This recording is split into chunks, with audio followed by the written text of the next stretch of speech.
নামাজ নিয়ে যাদের অজুহাত তাদের জন্য আজকের কথাগুলো, যারা অনেক ব্যস্ত থাকেন নামাজ পড়তে পারেন না। তো আমার কাছে কেন জানি মনে হইলো এই বিষয়টা একটু শেয়ার করি আপনাদের মাঝে, তো এই জন্যই আসলে এই ভিডিওটা করা। তো দেখেন, আমি কিন্তু এই যে গাড়ি চালাচ্ছি, তো আপনারা কম বেশি অনেকেই জানেন আমি ড্রাইভিং জব করি, প্রাইভেট কার চালাই। তো দেখেন, আমি প্রায় সময় নামাজে দাঁড়াই, যখন আজান দেয় সাথে সাথে অজু বানিয়ে নামাজে দাঁড়ায় যাই, কারণ জানি আমার বস বা আমার বসের ফ্যামিলির যে কোনো সদস্য নামবে, খুব দ্রুতই নামবে তারা। যখন টাইম হয়ে যায় আমি সেই টাইম অনুযায়ী আজান দিলেই ওয়াক্ত শুরু হলেই নামাজ পড়ে নিই ইনশাল্লাহ। তো প্রায় সময় কিন্তু হয় কি জানেন, যখন দেখতেছি যে নামাজ আমার 2 রাকাত শেষ, 3 রাকাত শেষ, আইসা দেখি যে বস অথবা আমার বসের যে ফ্যামিলির সদস্যরা তারা নাইমা দাঁড়ায় থাকে, কিন্তু আমাকে কোনোদিন নামাজের জন্য না করে নাই বা কোনোদিন কোনো কালো মুখে কথা বলেন নাই। তো দেখেন, নামাজ আমি মিস দিই না, কারণ আমি একটা জিনিস সবসময় অনুভব করি, আমি যতই ব্যস্ত থাকি না কেন নামাজের হিসাব আমাকে দিতে হবে। আমি যাই করি না করি আমাকে সব কিছুর হিসাব দিতে হবে। আমরা অনেকেই অজুহাত দেই যে সময় পাই না, টাইম মেনটেন আসলে করতে পারি না, সময় হয় না, 2 ওয়াক্ত পড়লে 3 ওয়াক্ত পড়তে পারি না।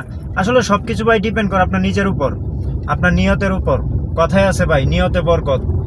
যেমন আমার একটা বন্ধুর কথা যদি শেয়ার করি, তারা অফিসিয়াল চাকরি করে, অফিসে 5 ওয়াক্ত নামাজ হয়, আর চাইলেই তারা 5 ওয়াক্ত নামাজ পড়তে পারে।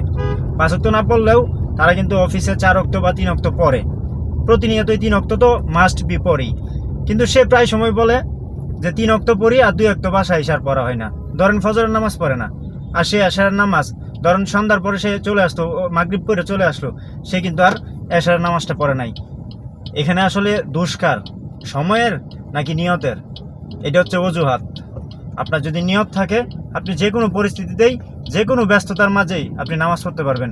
যেমন আমি মাঝে মাঝে রাস্তায় থাকি, যখন সময় থাকে না, ব্যস্ততা অনেক ব্যস্ততা থাকে, খুব টেনশনে থাকি রাস্তায়, আবার গাড়ি ভিতরে নামাজ পড়বো না বাইরে নামাজ পড়বো, এই ধরনের অনেক মানসিক চাপে থাকি। কিছু কিছু পরিস্থিতি এমন হয়, ঢাকা শহরে সব জায়গায় তো গাড়ি রেখে সব কিছু করা যায় না।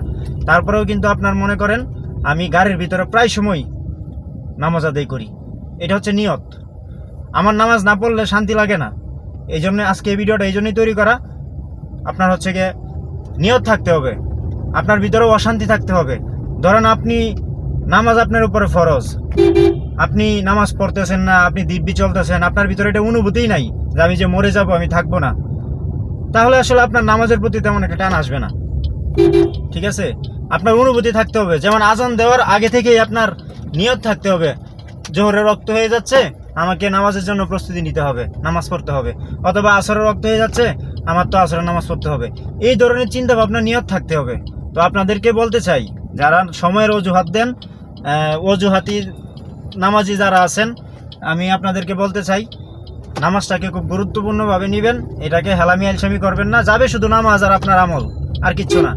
ঠিক আছে, শুধু আমল আর নামাজ যাবে, আর কিচ্ছু যাবে না। আপনি যতই ব্যস্ত থাকেন, আপনার পরিবারের জন্য করেন, আপনার যার জন্য যত যাই করেন, আপনার চোখ বন্ধ হয়ে গেলে, নিঃশ্বাস বন্ধ হয়ে গেলে আপনার সব কিছুই শেষ। আপনাকে যত তাড়াতাড়ি সম্ভব তারা মাটি চাপা দিতে পারলেই মনে করেন তাদের হাতের কাজ শেষ হয়ে গেল। আর এটাই নিয়ম, আপনি নিঃশ্বাস ত্যাগ করার পরেই আপনাকে তাড়াতাড়ি মাটি দেওয়ার চেষ্টা করবে সবাই। এটা আপনার ক্ষেত্রে, আমার ক্ষেত্রে, সবার ক্ষেত্রেই। হয়তো 2-4 দিন মনে রাখবে, আবার সবাই ভুলে যাবে, যতই বন্ধু বান্ধব বলেন, ভাই ব্রাদার বলেন। তো যাই হোক, আজকে কেন জানি মনে হইলো ভিডিওটা একটু শেয়ার করি, তাই শেয়ার করলাম। তো কেউ খারাপভাবে নেবেন না। আর আমি নামাজ পড়ি, নামাজ দেখানোর জন্য বা বোঝানোর জন্য যে আমি নামাজ পড়ে ভিডিওটা তৈরি করছি এমনটাও না। আমার কাছে কেন জানি মনে হইলো, আমি গাড়িটা নিয়ে বের হয়েছি, তার আগেই কিন্তু আমার বসের ছেলে নাই অনেকক্ষণ দাঁড়ায় রয়েছে, আমি নামাজ পড়তেছিলাম। তো যাই হোক, এর আগে একবার আরেকটা ঘটনা বলি সংক্ষেপে। এর আগে একবার একটা চাকরিতে আমার এক বসে বলছিল, নামাজ পড়তে এত সময় লাগে নাকি? হ্যাঁ, আরে মসজিদে, ওখানে একটা মসজিদ ছিল, আমি প্রায় সময় মাঝে মাঝে আজান দিতাম ওই অফিসে। তো বলে, তুমি কি মুয়াজ্জিন নাকি, তুমি আজান দাও? উনি তখন ফোন দিছিল, আমি ফোনটা ধরতে পারি নাই, তখন আমি আজান দিচ্ছিলাম। তো যাই হোক, তারপরে কিন্তু আমি চাকরিটা ছেড়ে দিছি, কারণ আমার মন মানসিকতা নষ্ট হয়ে গেছিল। যেই ব্যক্তি আজান নিয়ে, নামাজ নিয়ে কথা বলতে পারে, সেই ব্যক্তি চাকরি আমি মনে করি করা আমার দ্বারা সম্ভব হবে না, সেজন্য আমি চাকরি ছেড়ে দিছি। তো যাই হোক, আজকের ভিডিওটি এই পর্যন্ত। সবাই ভালো থাকবেন, সুস্থ থাকবেন। যতই ব্যস্ত থাকেন, যতই ভিডিও বানান, যতই কন্টেন্ট ক্রিয়েটর হন না কেন, আপনি এটার জন্য আপনি ছাড় পাবেন না। যতই ব্যস্ত থাকেন, নামাজ পড়তে হবে, আমল করতে হবে।